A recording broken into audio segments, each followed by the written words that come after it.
objection. Mr. Johnson.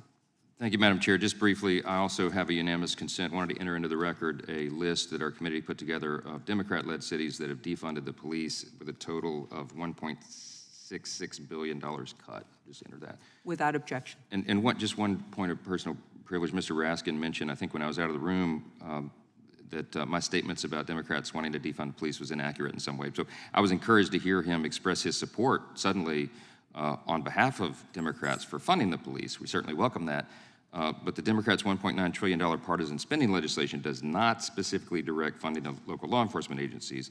I have urged the Biden administration myself, Madam Chair, to correct that error in the rulemaking process by specifically directing a portion of that funding to local police departments, but have gotten zero response. Would my good friend yield? Would my good friend yield? Well, I'm almost, I have one. We're going to conclude today's The ranking hearing. member has the privilege of making, because the chair does all the time, and Ms. Jackson went over a minute. I'm finished with one statement.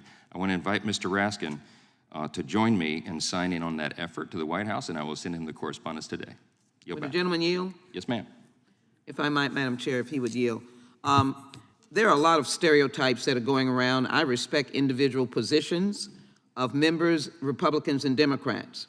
And I assume you do not associate with your Republican friends that consider January 6th just a group of tourists.